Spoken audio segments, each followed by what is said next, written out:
Welcome to the Wake Up with Gratitude podcast. I'm your host, Julie Boyer, and I'm so excited to welcome you for the month of gratitude, where we'll be doing 30 ways to practice gratitude over the next 30 days. Every day, I'll share a new and different way to practice gratitude that you can try and implement that day.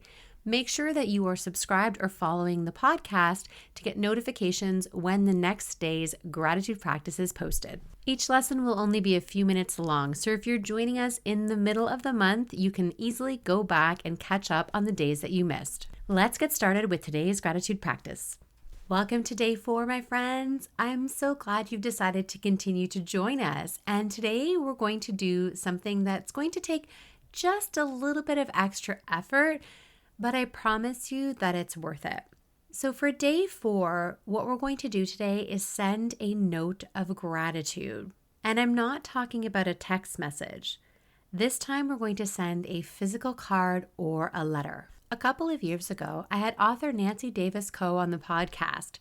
She wrote a great book called The Thank You Project, Cultivating Happiness One Letter of Gratitude at a Time. I definitely recommend you grab a copy of the book. But in the meantime, let's start with one thank you letter at a time. I love sending cards, and reading Nancy's book made me realize that sending a letter of gratitude can also have a huge impact, not only for myself, but for the recipient. A couple of days ago, we did an exercise where we sent text messages of gratitude to people in our lives, and that we weren't going to expect a response. The same thing goes for sending a note or a letter. This exercise is primarily for you. We don't know how the other person is going to receive our message, and that's not for us to worry about. The most important part of our gratitude practice today is to put those words down on paper. Whether you're choosing to send a note or a letter, what's most important is that you're using specific examples of a time when you felt grateful for that person. I recommend sending a letter or card to a family member or close friend, maybe someone you've been taking for granted and haven't been able to express your gratitude to them in any other way. Another exercise you can do is to write the letter or card, but don't send it. This works really well if you've been having a difficult time with a family member or a friend and you're not sure what to say.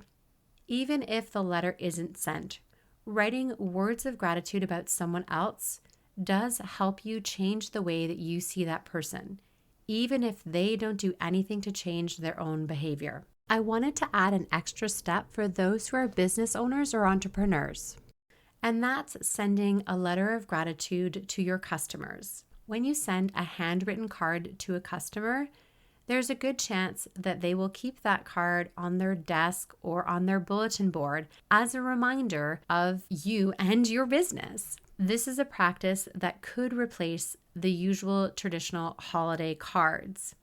Using this month of gratitude to send thank you cards and appreciation to your customers could have a positive impact on your business right through to next year. To summarize, what we're doing today is we're sending a card or a letter of gratitude to a close friend or family member.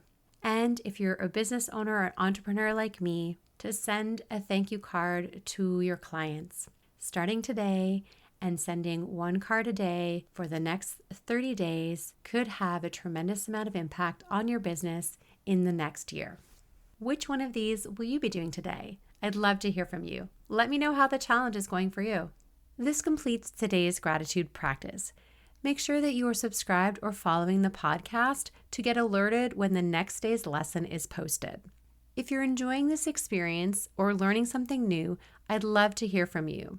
You can connect with me through social media or via email by the links in the show notes. I'll be back tomorrow with a new and different way to practice gratitude. See you soon, my friends.